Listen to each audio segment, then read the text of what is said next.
C'est très difficile de parler de ce sentiment parce que vous vous rendez compte que on n'est rien sur terre. Et un travail de plusieurs années de travail, en quelque chose que je veux dire, en quelques minutes, tout est parti. Dire non, ça ne veut pas dire que on insulte. Demander à ce qu'il y ait des éclaircissements, ça ne veut pas dire qu'on insulte. Pour me tuer, il faut se lever tôt. Monsieur le sénateur Seyd Omar Wali, bonjour. Bonjour. Merci de nous accorder cet entretien dans Politics. Politics, qui est une émission qui traite de l'actualité des femmes et des hommes politiques à Mayotte.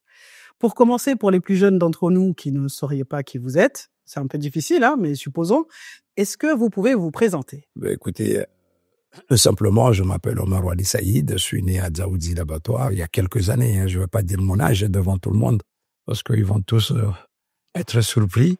Mais j'ai fait l'école primaire ici, un petit peu le collège. Après, je suis parti à Moroni. Et j'ai fait mes études à Moroni et j'ai eu mon bac là-bas. Et puis après, je fais le service militaire habituel comme il fallait parce que c'était à l'époque d'Ali Soali. Je suis revenu à Mayotte.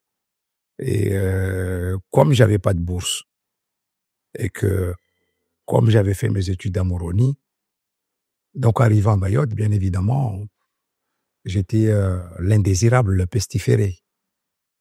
Pourquoi je suis allé faire mes études là-bas? Donc, je ne pouvais pas prétendre à une quelconque aide d'ici pour pouvoir aller poursuivre mes études. Qu'est-ce que j'ai fait? J'étais là, je traînais un petit peu, et puis après, un jour, je passe vers Dzaoudzi et je vois les militaires là qui faisaient passer des examens pour s'engager à l'armée. Et je suis passé, je dis, est-ce que je peux le faire? Il me dit oui. Et je suis allé et j'étais admis. Et bien sûr, le but, ce n'était pas de rester dans l'armée, mais c'est de pouvoir partir. Oui, j'ai eu ce raisonnement, on peut dire, grand comorien. Comme j'ai vécu là-bas, évidemment, j'ai eu ces réflexes. Il faut que je trouve une solution pour pouvoir quitter le territoire et aller me former. Vous disiez tout à l'heure que vous aviez eu un réflexe de comorien. Est-ce que vous vous sentez comorien, monsieur le sénateur? La différence entre un Comorien et un Maoré, c'est quoi? On est peut-être différents dans la nationalité, mais nous sommes les mêmes. Je sors dehors là avec Malidé en Jouanais, Mzembaba, un grand Comorien, Youssouf, un Moélien, tous les quatre sans papier. On se fait rembarquer tous les quatre. Donc j'aimerais bien que les gens puissent me définir qu'est-ce que c'est finalement un Maoré et qu'est-ce que c'est un Moélien et qu'est-ce que c'est un Comorien. Nous sommes 4 îles et Mayotte a choisi un autre destin. Mais ça ne veut pas dire que on n'est pas les mêmes. Et moi, j'ai une culture. J'ai une culture des 4 îles. Je ne peux pas le renier. Pourquoi, quand on est en France métropolitaine, les gens sont tellement fiers de décliner leurs origines. Ils disent, je suis français d'origine, tel endroit. Est-ce que c'est pour autant que on le renie ou bien on le rejette? Non. Moi, je pense que le métissage, c'est l'avenir du monde. Le mélange de tout le monde, c'est important. Au lieu de s'enfermer sur soi, bien au contraire, il faut s'imprégner des autres pour pouvoir évoluer. Toutes les sociétés qui se sont enfermées sur eux-mêmes, ces sociétés-là ont disparu. Donc, moi, je pense que c'est l'heure du métissage. Donc, pourquoi chaque fois, il faut choisir un camp? Moi, ma mère, elle est mahoraise. Mon père est venu d'Anjouan. Il est tombé amoureux de ma mère. Mais c'est extraordinaire. Et je suis né. Vous voulez m'obliger à haïr mon père et aimer ma mère? Non, je les aime tous les deux. Voilà comment je me définis. Donc, ceux qui disent parfois que, bon, ils sont venus me faire ici, c'est leur problème, mais moi, je ne veux rien savoir de ce qui se passe ailleurs. Mais écoutez, c'est leur problème. Mais je trouve ça dommage. Monsieur le sénateur, que vous inspire la politique immigration du gouvernement à Mayotte? Écoutez, il y a eu plusieurs lois qu'on a votées ici. il y a eu la loi Tani, l'amendement Tani de 2018. Et moi, ce que j'ai appris, de toute façon, à l'école, c'est à raisonner. Et surtout, raisonner avec des données. Aujourd'hui, on dit qu'il y a une très grande immigration clandestine, immigration des Comoriens qui viennent ici, à Mayotte. Oui, l'immigration a toujours existé. L'homme de tout temps, de tout lieu, dans toute l'histoire de l'humanité, pour ceux qui font l'effort d'aller lire les livres d'histoire. Qu'est-ce que l'homme a cherché de tout temps et de tout lieu? Deux choses. La sécurité et le confort.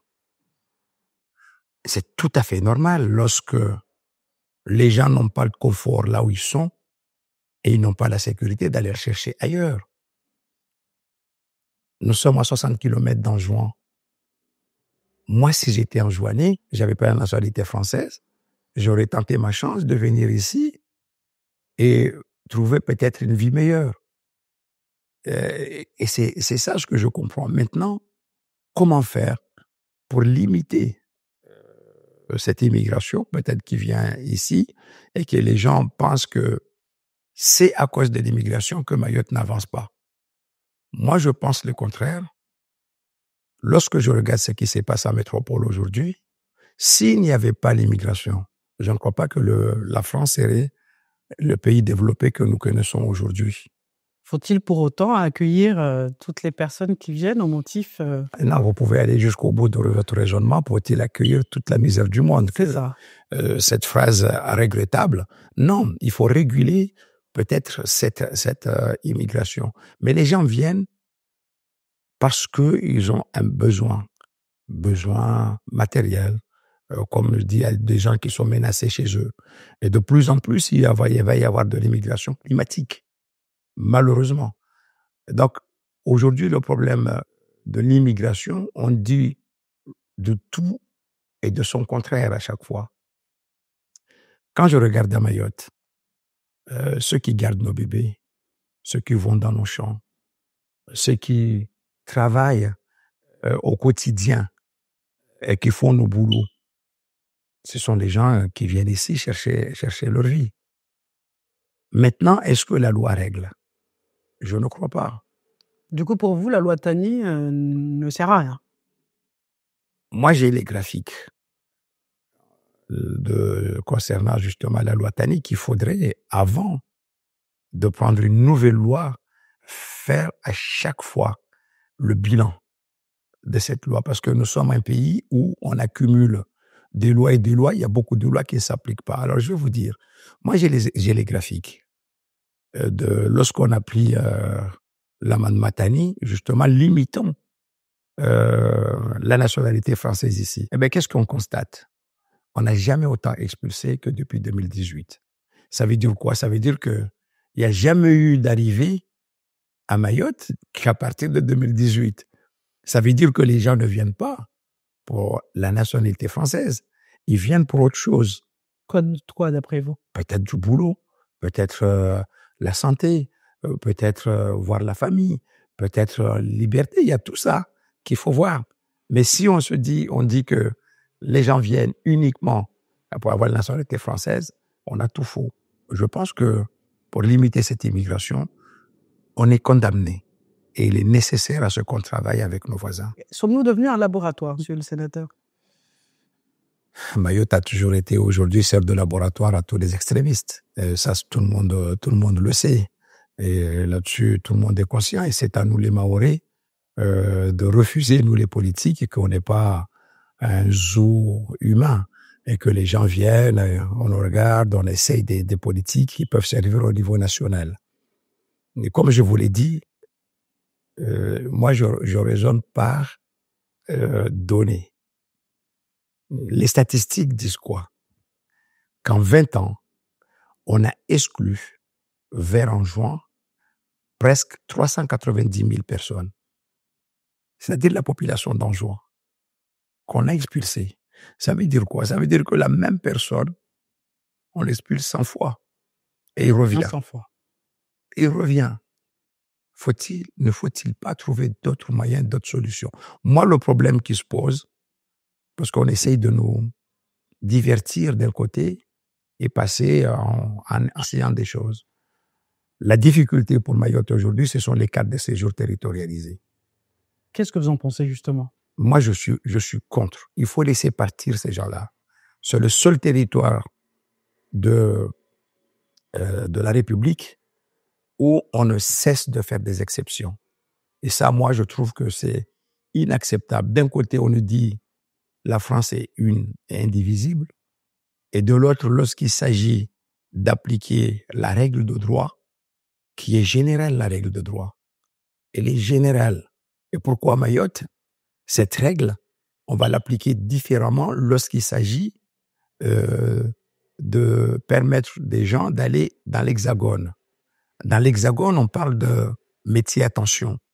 Est-ce que ça permettrait pas à ces gens, justement, d'aller là-bas, travailler et gagner leur vie?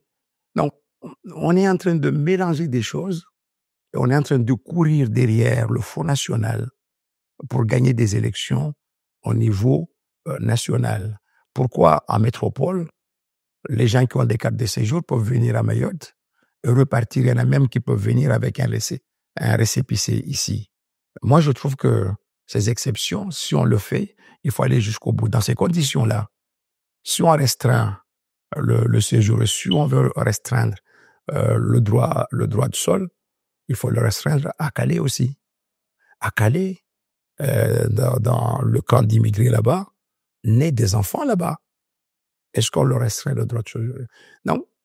Moi, j'aime pas qu'on essaye de prendre les gens pour ceux qui ne sont pas, comme si on est des idiots, on voit pas ce qui s'est passé à l'extérieur et que les médias sont là, les réseaux sociaux sont là, on voit ce qui s'est passé ailleurs, donc il va falloir qu'on s'adapte. D'accord. Vous venez il y a quelques jours de claquer la porte de votre parti, le RDPI, Renaissance. Qu'est-ce qui s'est passé, monsieur le sénateur? Écoutez, dans la vie politique et dans la vie de tous les jours, soit on vous écoute, soit ce qu'on appelle, soit vous faire prévaloir. Puisque je me suis rendu compte que on m'écoutait pas et que le drame qui s'est passé ici, le Chilou, apparemment, je ne devrais pas, en quelque sorte, demander des comptes l'avant Chilou, après, pendant Chilou et l'après Chilou, pour comprendre ce qui s'est passé ici. Qu'est-ce que vous avez demandé justement comme information? Je demandais une enquête parlementaire, c'est tout, une enquête parlementaire. Je devais simplement dire oui, d'accord, ok, tu laisses tomber parce que moi je suis désolé. Je ne crois pas que si ce qui vient de se passer ici était passé dans la région bordelaise et que le sénateur était de Bordeaux, on leur aurait dit la même chose. Ah, qu'est-ce que vous entendez par là? Vous avez tout compris. Expliquez-nous. Vous nous expliquez comme si on avait 8 ans.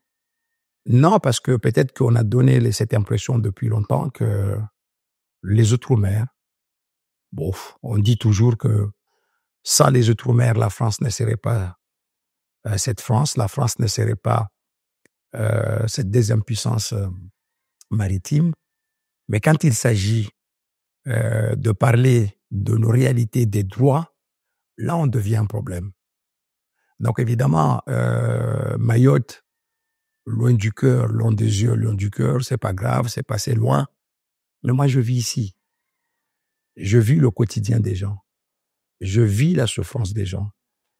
Nous avons tout perdu. Nous avons perdu nos âmes. Est-ce qu'il n'est pas normal de se poser la question que je viens de vous dire tout à l'heure, qu'est-ce qui s'est passé? Et pour éviter, parce que nous sommes dans des endroits vulnérables, les cyclones comme Chido peuvent revenir demain. Est-ce qu'il ne faut pas tirer les leçons? Est-ce qu'il ne faut pas tout simplement faire un retour de l'expérience? Moi, c'est ça ce que je veux. Est-ce qu'il fallait pas aujourd'hui se dire, voilà, il se pose un problème d'hébergement d'urgence. On met les gens dans les écoles. Est-ce qu'on ne doit pas se poser la question aujourd'hui? Et si demain, il y a un autre Chilo qui arrive, qu'est-ce qu'on fait? Préparons-nous pour éviter les difficultés et les tensions qu'il y a aujourd'hui sur le territoire. Est-ce que ces questions-là, on ne doit pas se les poser?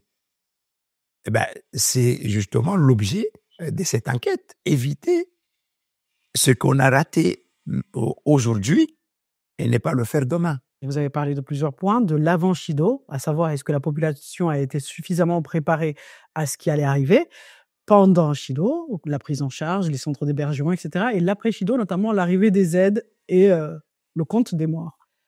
Votre enquête, votre demande d'enquête porte sur ces différents points parce que vous considérez donc qu'il y a eu des failles et il y a du coup toute une échelle de responsabilité qu'il faut revoir. À quel niveau y a-t-il eu des failles selon vous?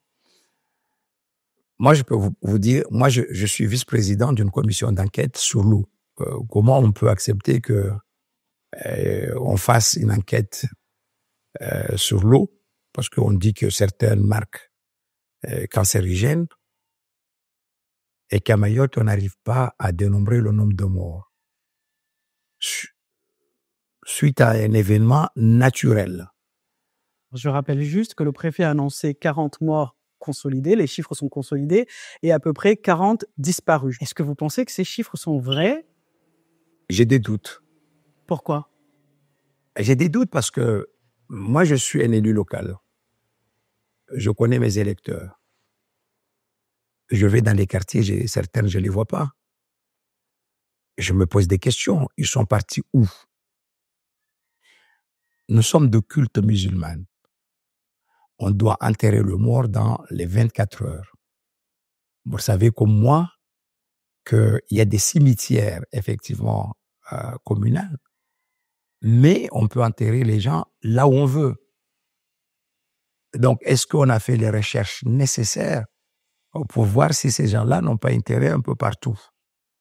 Et j'ai écrit au ministre de l'Intérieur parce qu'ils m'ont dit qu'il y avait de recherches. Plusieurs opérations étaient menées, mais j'ai besoin de ces données. Je ne les ai jamais eues.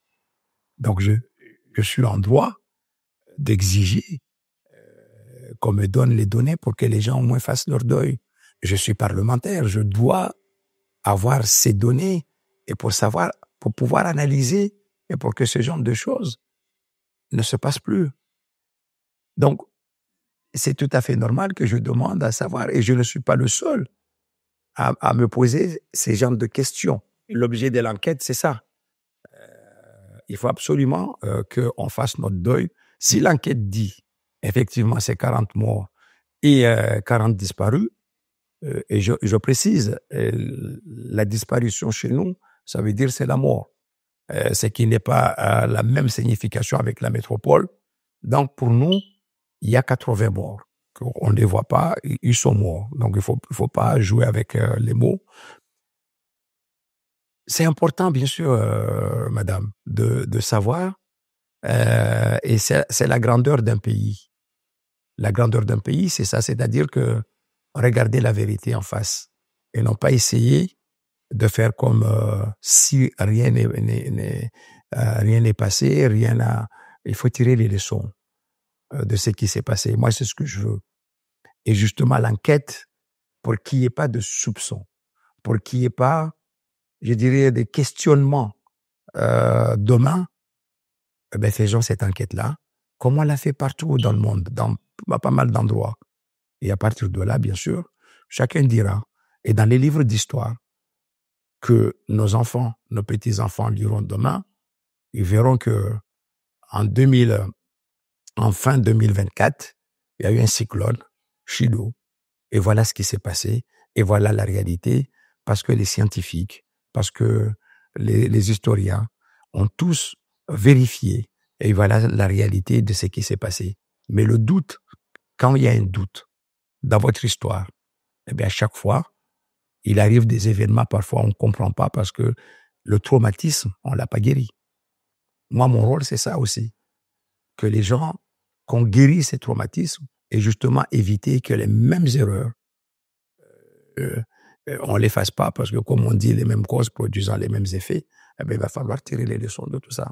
Donc moi, je cherche tout simplement à ce qu'on se regarde en face et que nos enfants demain lisent leur histoire, les bons moments comme les mauvais moments, et s'interroger en disant, il y a eu ça s'est passé telle date, et qu'il va falloir que nous, la nouvelle génération, fassions tout pour que ces erreurs-là, on les évite. C'est tout. Le président de votre groupe, François Patria, vous a traité d'opportuniste. Il a précisé que par les temps qui courent, il ne ferait pas bon d'être macroniste. Est-ce que vous avez quitté le navire pour ces raisons-là? Écoutez, laissez-moi rire. Je ne suis pas le contraire de l'éthique. Parce que l'opportuniste, c'est celui qui est contraire à tout ce qui est éthique. Non, c'est pas une question d'opportunité. Je suis parti parce que je suis un homme responsable et j'ai pris tout simplement mes responsabilités. Il n'y a pas que moi qui ai quitté le groupe. Il y a déjà d'autres sénateurs qui ont quitté le groupe. Donc ces propos, franchement, ça glisse comme un canard dans l'eau où il plonge. Et quand il sort, il n'y a pas une goutte d'eau. Est-ce que votre départ va fragiliser votre groupe, enfin votre ancien groupe? Je ne me suis pas posé la question comme ça, parce que c'est sûr, si je m'étais posé la question comme ça, peut-être que j'aurais hésité. Pourquoi? Parce que je n'ai pas à me poser des questions. La seule question qui se pose aujourd'hui, c'est la commission d'enquête. Et tout de suite, d'autres groupes m'ont dit, écoutez, vous avez raison. Vous pouvez compter sur nous pour qu'on demande cette commission d'enquête. Et les groupes sont nombreux. D'ailleurs, à l'Assemblée nationale, j'ai vu que le groupe LFI a déjà demandé une commission d'enquête. Est-ce que vous allez rejoindre un autre parti? C'est pas la question maintenant. C'est franchement, ça c'est aléatoire, c'est accessoire. On verra. On verra dans les prochaines semaines. Je vous appellerai, je vous annoncerai là où je serai. Est-ce que votre cœur penche à gauche, monsieur le sénateur? Mais écoutez, tous ceux qui sont au gouvernement aujourd'hui ont tous été à gauche. Moi, je me rappelle que le Premier ministre n'a pas voté à l'époque Sarkozy. Il a voté Macron. Parce qu'il a considéré que Macron était celui qui portait beaucoup d'espoir à la nation. Mais évidemment, moi, je suis un homme de gauche. Je n'ai jamais renié mes convictions et je ne le redirai jamais. Ça ne veut pas dire que j'irai à gauche. Attention, ça ne veut pas dire ça. Mais je te donnerai mon numéro de téléphone et la semaine prochaine, on se rappelle et je te dirai dans quel banc je serai. Avec grand plaisir. Nous avons vu depuis Chido un défilé de ministres. Je crois qu'on n'en avait jamais vu autant sur notre sol. Est-ce que les annonces qui ont été faites étaient à la hauteur de la catastrophe que nous subissons? Vu de l'extérieur, les aides qui viennent ici, on a l'impression, sont gigantesques. Jamais on a aidé un territoire en détresse que maintenant. Mais quand on arrive sur place, c'est là le paradoxe. Les gens vous disent, on n'a pas d'eau, on n'a pas d'électricité, on n'a pas à manger, on nous donne qu'une bouteille d'eau, une boîte de sardines. Et donc, on ne voit pas, effectivement, tout ce qui, de l'extérieur, on aperçoit, on l'aperçoit pas quand on vient localement. Effectivement, il y a un problème. Et justement, c'est parmi les matières qu'il va falloir peut-être vite fait mener une bonne enquête pour savoir qu'est-ce qui s'est passé entre les annonces et la réalité du terrain. Est-ce que l'argent est arrivé? Ou sinon, où est passé l'argent? Je n'en sais rien, justement. Je ne peux pas vous répondre parce qu'il n'y a pas eu d'enquête. Vous voyez que vous me donnez raison. À chaque fois, à chaque question que vous me posez, vous me donnez raison parce que vous-même, peut-être, vous avez des doutes. Et donc, évidemment, Nous ne sommes pas partis. qu'il faut absolument aller dans ce sens-là.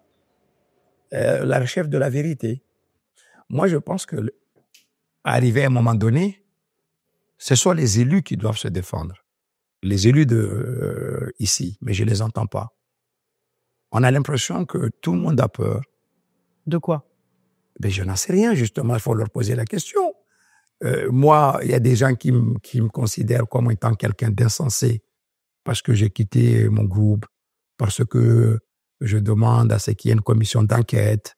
Mais moi, ce que j'entends des services, justement, des institutions de l'État, c'est que ce sont les élus qui ne font pas leur boulot. Et que moi, quand je pose la question aux élus, quand on est entre nous, ils nous disent « Ah non, non, non, c'est pas vrai. » Mais pourquoi vous le dites pas? Pourquoi vous le dénoncez pas? Il y a quelque chose sur tout ce territoire que moi, j'ai du mal parfois à comprendre parce que on est là, on a été élus, on a été choisis par nos peuples pour les représenter et non pas pour nous écraser. Et pour représenter quelqu'un, il faut savoir prendre la parole quand il le faut, soit dénoncer, soit apprécier, soit dire non, parce tout simplement. Dire non, ça ne veut pas dire que on insulte. Demander à ce qu'il y ait des éclaircissements, ça ne veut pas dire qu'on insulte. Mais comment est-ce que nos élus locaux pourraient réagir face à des mesures dans lesquelles on ne les implique pas? C'est tout le grand problème ici, c'est parce que on a habitué à ce que les choses se fassent sans nous. Ce que moi, je refuse. Tout ce qui est fait pour moi, sans moi, pour moi, c'est contre moi. Donc, il faudrait qu'aujourd'hui, effectivement, tous, on se dise, écoutez, ça suffit. Et quand vous êtes élu, vous êtes là pour représenter un territoire à des projets, un territoire vous avez un mandat.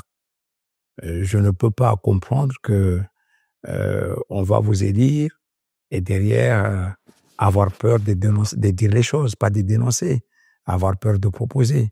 Je ne crois pas. Il y a des choses que moi je ne peux pas aujourd'hui parler à la place de ceux qui sont au département, que ceux qui sont à la mairie. Je pense que c'est à vous en tant que journaliste d'aller leur poser la question de pourquoi. Mais moi, ce qui m'offusque, c'est que dans les budgets qu'on nous alloue ici, on prend en compte les charges de ceux qui viennent ici pour nous aider. C'est-à-dire, on les déduit. Ah. Ben, évidemment, on déduit ça. Par exemple, on vous donne 100 € d'aide.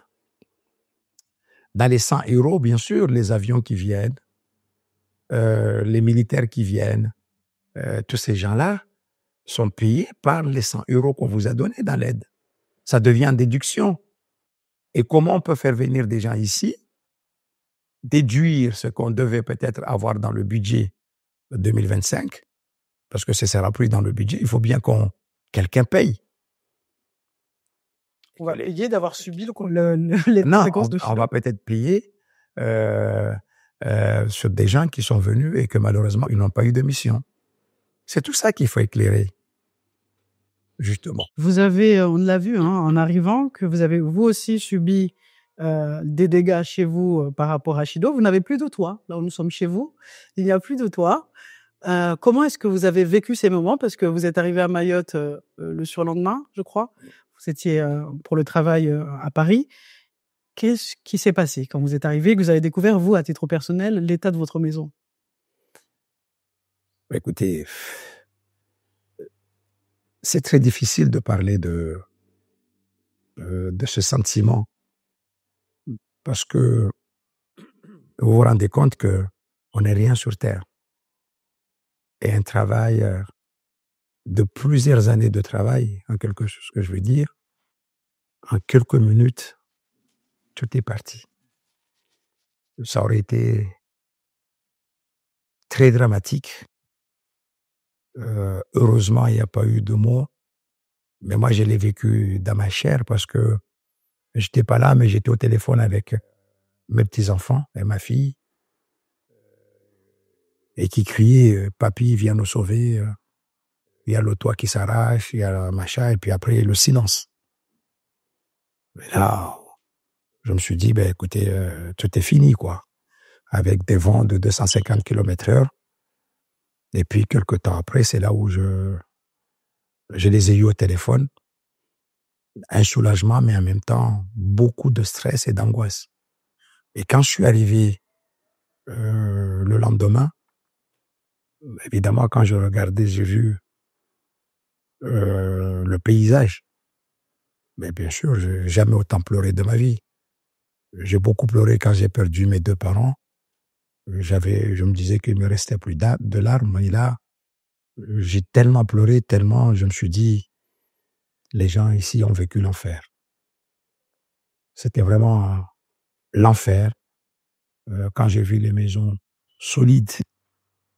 Et c'est là où, justement, il faut qu'on fasse très attention. Parce que l'image qu'on donne en métropole ou l'information qu'on donne en métropole, on dit que ce sont les bidonvilles qui ont explosé. Non, il n'y a pas que les bidonvilles. Il y a tout le monde, sans exception, a été touché par ce chilou. Donc les dégâts sont énormes et les gens sont meurtris psychologiquement. Ils sont atteints psychologiquement. Moi-même, qui n'a pas vécu en direct ce drame, psychologiquement, je suis atteint. Il m'arrive parfois d'avoir des absences. Et j'ai les images qui viennent. Et il faut aider, je pense, cette population qui en a besoin psychologiquement et les aider surtout à effacer ces moments terribles. Et c'est là où je suis un peu meurtri de voir que les aides ne viennent pas vite pour aider les gens à reconstruire leur maison, d'autant plus que nous sommes en saison de pluie. Faut-il reconstruire Mayotte ou, pour la première fois de son histoire, construire Mayotte? Vous êtes ancien urbaniste, vous avez fait des études d'urbanisme. Quel est l'avenir des Mahorais? Déjà, c'est vrai que dans la terminologie même où on a écrit la loi, on parle de reconstruction. Donc, reconstruire à l'identique ou construire différemment. Et ça, il faut faire très attention. Moi, je pense qu'il faut construire Mayotte. Il faut construire Mayotte parce que si on reconstruit, ça veut dire qu'on fait les choses à l'identique. C'est-à-dire on laisse, et là-dessus, effectivement, les plus démunis ont construit cela, ils ont déjà reconstruit leur banga, leur maison, dans les mêmes conditions, c'est-à-dire dans les endroits à risque, et que demain, il y a un autre Chilo, ce sera la même chose. Et la question aujourd'hui que je me pose, pourquoi on les a laissés reconstruire? Est-ce qu'on n'avait pas le moyen de les empêcher de se mettre en danger? En attendant de tirer les leçons de Chilo dans quelques années, que doit-on faire des migrants? Faut-il les renvoyer chez eux? La France est un pays d'accueil. Partout où vous irez, on vous dira ça. Mayotte, c'est la France. Donc, on doit appliquer les mêmes règles qui s'appliquent à Calais, que s'appliquent à Sangatte, qui s'appliquent un peu partout. C'est ça. Donc, on ne peut pas aujourd'hui dire que ce ne sont pas des êtres humains, comme certains ont tendance à le dire. Ce sont des êtres humains. Ils ont quitté leur territoire. Personne quitte son territoire parce qu'il a envie de le quitter. Il le quitte parce que, tout simplement, les conditions de vie deviennent parfois insupportables. On va chercher ailleurs. Et ces gens-là, ces malheureux personnes qui viennent ici, on se doit d'être humain. Vous savez, on dit toujours que c'est l'homme qui va dire d'un autre homme, tu n'es pas un homme. Parce que tu es africain, parce que tu as les cheveux crépus, parce que tu es noir, mais c'est terrible. Or, nous sommes des humains, quelle que soit la couleur que nous avons, et que puisque nous sommes des humains, nous avons tous la même souffrance, et que nous cherchons tous le bonheur, et que parfois, on est obligé, au péril de notre vie, on prend parfois les bateaux, on prend parfois en marche, parce que nous pensons qu'ailleurs, ce serait mieux que chez nous. Donc, soyons humains, et surtout, soyons ayons de la compassion pour l'autre, parce que si on a compris que on quitte pas son territoire pour s'exiler, pour aller vivre ailleurs, parce que on a choisi comme ça, non, parfois on est contraint de partir. Donc il faut traiter ces gens-là avec dignité et beaucoup d'humanité.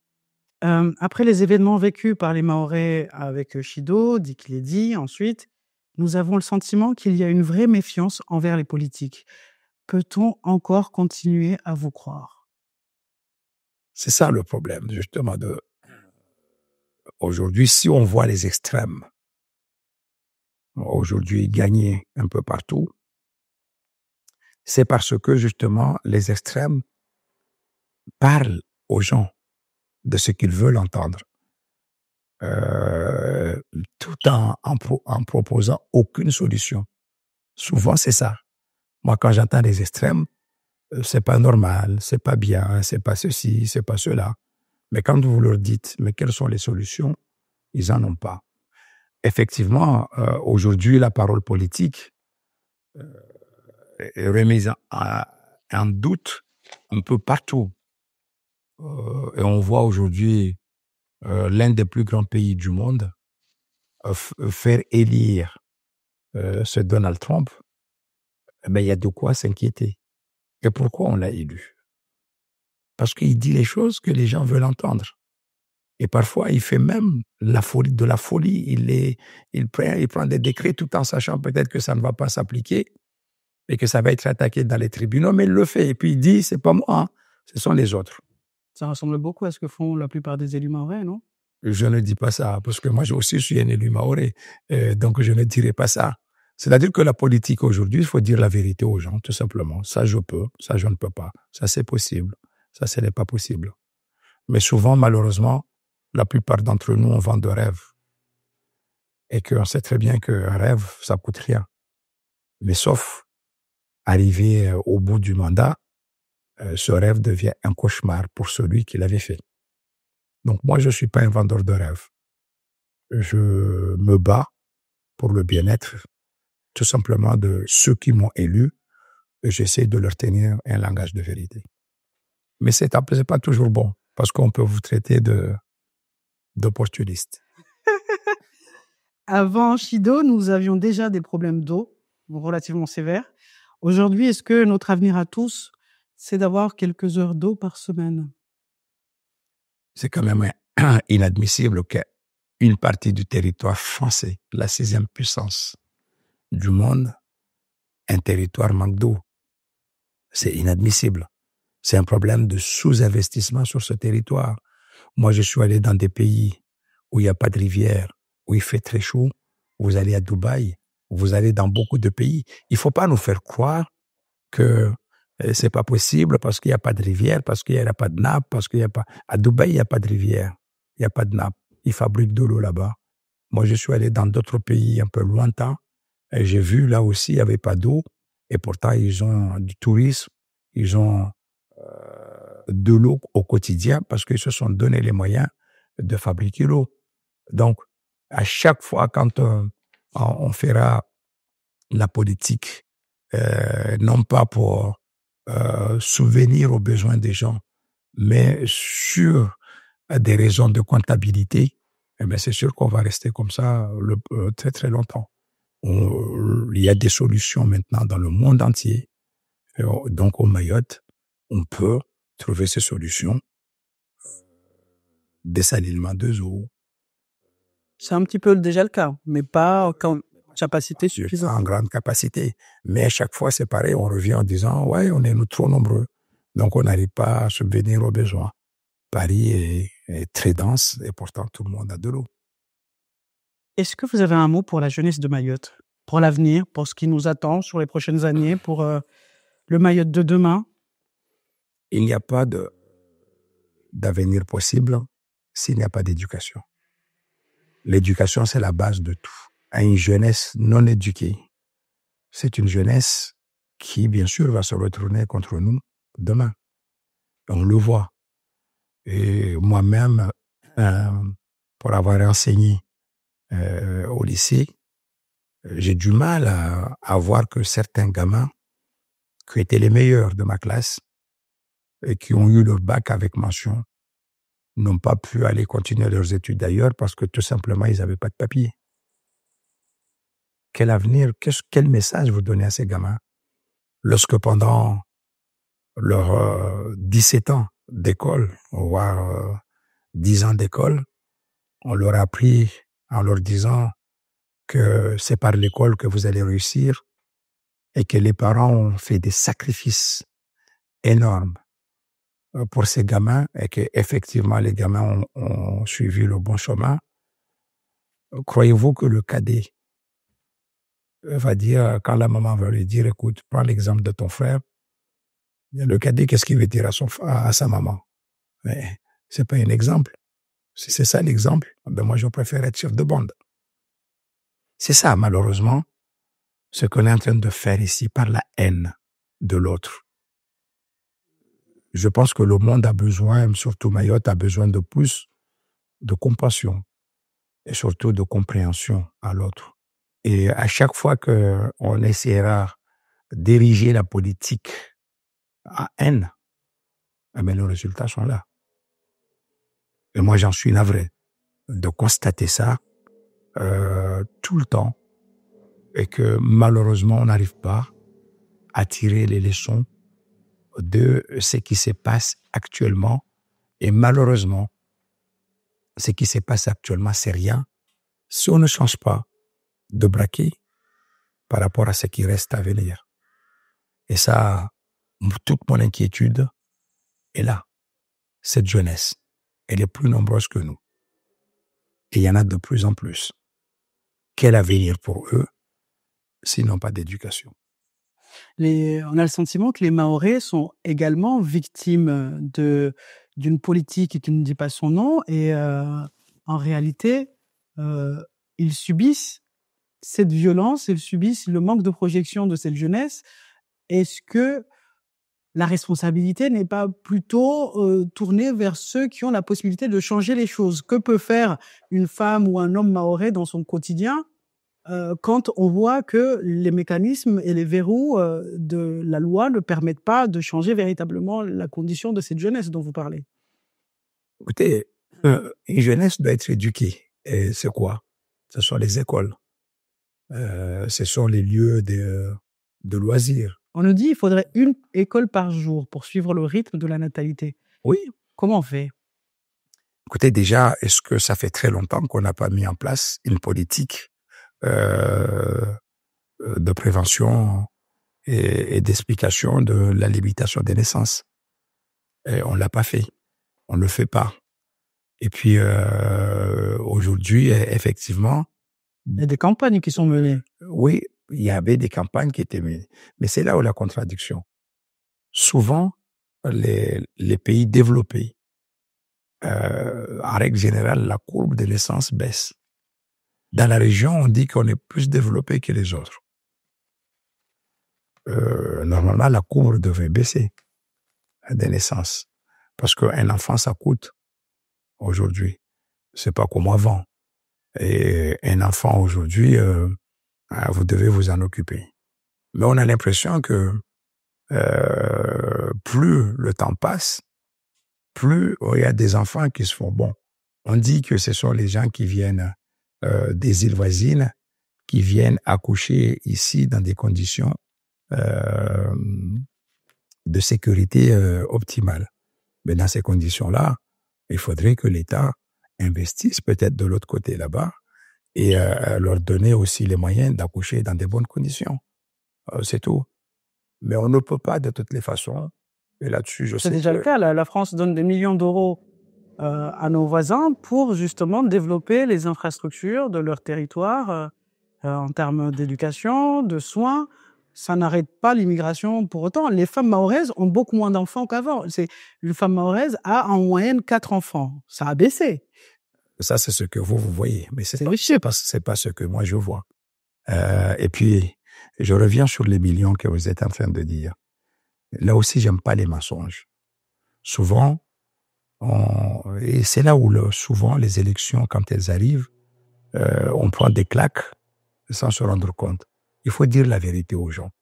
On parle souvent, je ne défends pas les Comores, je ne défends pas, mais je préfère qu'il y ait une politique de transparence. Est-ce que vous avez un ordre d'idée de l'aide qui est apportée à nos voisins comoriens? Alors, il y a 150 millions d'euros que l'État français, ça fait des années déjà, a donné aux Comores, c'est l'aide de développement. Et l'aide de développement, c'est géré par l'AFD, l'Agence française de développement, qui est aussi à Mayotte. Et l'Agence française de développement ne va jamais débourser un centime si le projet n'est pas réalisé. C'est comme à Mayotte. Moi, j'étais maire de la commune de Djaoudi-Labatoire. Souvent, j'allais demander de l'argent à l'AFD pour nous prêter. Et parfois, lorsque j'avais des subventions de l'État et que l'État mettait du temps à me donner, je vendais en quelque sorte la subvention à l'AFD et l'AFD m'accompagnait pour réaliser mes travaux. Mais l'AFD, à chaque fois, vient vérifier de la véracité et de la réalité de la réalisation de ces travaux. Si les travaux n'ont pas été réalisés, l'AFD ne va jamais, je dis jamais, débourser l'argent. Donc l'argent qui est aux Comores, c'est la France qui contrôle par l'intermédiaire de l'AFD. On peut aller, vous pouvez aller là-bas, demander aux gens de l'AFD, ils vous diront. Donc ici, on parle parce que on est plus dans la politique que dans la réalité. Mais cet argent, c'est la France qui le gère et c'est par l'intermédiaire de l'AFD. Monsieur le sénateur, on vous appelle le loup solitaire. Et beaucoup disent de vous que vous êtes un fin stratège, que vous êtes un homme qu'il faut craindre. Est-ce vrai? Moi, c'est moi qui crains, surtout les autres. Je crains les autres. Moi, je pense que dans la vie, moi, j'ai un principe qui me guide. La prudence. Et je dis toujours à ceux qui veulent bien m'écouter ou m'entendre, j'ai toujours cette phrase qui, je leur dis, on vous reprochera jamais d'avoir été trop prudent. Par contre, on vous reprochera de votre imprudence. Donc moi, je suis quelqu'un de très prudent. Quand je m'engage à faire quelque chose, je m'engage en toute connaissance de cause. Mais je m'engage pas à l'aveuglette. Je pèse le pour et le contre. Comme on dit, dans la vie, il faut toujours agir en bon père de famille et il faut toujours faire ce qu'on appelle le bilan coût-avantage. Donc, c'est ça. Quel avantage? Quel est le coût? Qu'est-ce que je viens tirer? Mais je m'engage pas comme ça à l'aveuglette. Tête baissée. N'est-ce pas? Donc, je suis quelqu'un de prudent et j'essaie toujours de m'engager en mettant les pieds un pas l'un après l'autre, tout en me posant la question, est-ce que c'est du solide là où je mets le pied? Monsieur le sénateur, vous parliez de la reconstruction très rapide des bidonvilles. Est-ce que vous savez sur quel foncier ces bidonvilles sont posés? À qui appartient-il? Ce qui est certain, c'est que les statistiques, moi je possède, je ne sais pas si c'est vrai ou c'est pas vrai, c'est que 13% de foncier à Mayotte appartient à l'État et 43% du foncier appartient au département. Donc ça veut dire que nous avons aujourd'hui 56% du foncier à Mayotte qui est public. Donc ça veut dire quoi? Ça veut dire que il y a beaucoup de gens qui ont construit soit sur des terrains de l'État, soit sur des terrains de la collectivité, et que la collectivité continue à payer des impôts sur ces terrains-là. Donc, évidemment, peut-être qu'on va tout de suite passer sur la loi d'urgence et qu'on parle de l'article 10, notamment sur les expropriations qui a été supprimée à l'Assemblée nationale, mais que je sens la tentation du gouvernement de vouloir le réintroduire au Sénat pour exproprier les gens, je dirais d'une façon un peu spécifique. C'est-à-dire, on va plus... c'est bizarre, lorsque c'est à notre défaveur on fait des lois spécifiques, mais quand c'est à leur défaveur, là, on nous dit la loi, rien que la loi. C'est-à-dire qu'aujourd'hui, on va vous prendre votre terrain. C'est ce qui disait l'article 10. Et puis avant qu'il soit supprimé. Mais ils veulent le réintroduire. Moi, je le sens. Je sens la tentation du gouvernement qui disent que si on met pas l'article 10, comment voulez-vous construire le pays? Moi, je dis non. Quel est l'intérêt d'un article 10 quand on sait que, justement, vous le disiez, plus de 50% du foncier à Mayotte appartient à l'État? C'est une des raisons que moi je dis, supprimons l'article 10, prenons tout simplement le foncier public pour justement faire les bâtiments publics, pour faire tout ce qu'on doit faire pour des raisons d'intérêt général. Parce que l'intérêt, entre guillemets, beaucoup de guillemets, de l'article 10 dans cette loi d'urgence Mayotte est justement de pouvoir exproprier les gens sans qu'ils n'aient leur mot à dire. Ils acceptent ou non l'indemnité qu'il leur est proposée. S'ils n'acceptent pas, la maison elle sera quand même soit démolie, soit le terrain repris par l'État. C'est ça? La loi française ne dit pas ça. La loi dit que parmi les choses les plus protégées en France, c'est le droit à la propriété. Et c'est ça. Et qu'on ne peut pas vous priver de votre propriété sans qu'il y ait au préalable une négociation. Si la négociation aboutit, tant mieux. S'il n'y a pas de négociation, bien sûr, on va exproprier pour des raisons d'intérêt général. Et avant qu'on vous prenne votre foncier ou votre bien, il faut qu'il y ait un préalable et juste indemnisation. C'est ça la loi. Et ça, c'est un principe constitutionnel. Mais on veut passer par l'article 10 pour éviter, justement pour contourner le principe, que moi je ne suis pas d'accord. Nous avons une approche complètement différente du foncier. Celui qui n'a pas de foncier, qui est à Mayotte, il n'existe pas. Nous, c'est quelque chose de ancré en nous. C'est vraiment quelque chose qui fait de notre un Maoré, c'est le foncier d'abord. Donc, comment on peut aujourd'hui jouer avec nos traditions, nos mœurs, nos coutumes, et que le foncier fasse partie de tout ça. Donc, il faut absolument, si demain on veut construire ou reconstruire ce pays, il faut le reconstruire avec les règles qui s'appliquent à tous. Est-ce que c'est recommandé d'aller dans une normalisation ou une législation qui tendrait à se rapprocher de ce qui se fait au national? Est-ce qu'il ne faudrait pas, là aussi, créer une exception pour Mayotte? C'est tout ça l'ambiguïté pour Mayotte. D'un côté, je le dis à Chimaoré, on demande la départementalisation Mouakaka quand ça nous arrange, mais quand ça nous dérange, on demande des spécificités. Donc, il faut savoir ce qu'on veut. Nous sommes dans l'article 73. Toutes les lois s'appliquent à Mayotte.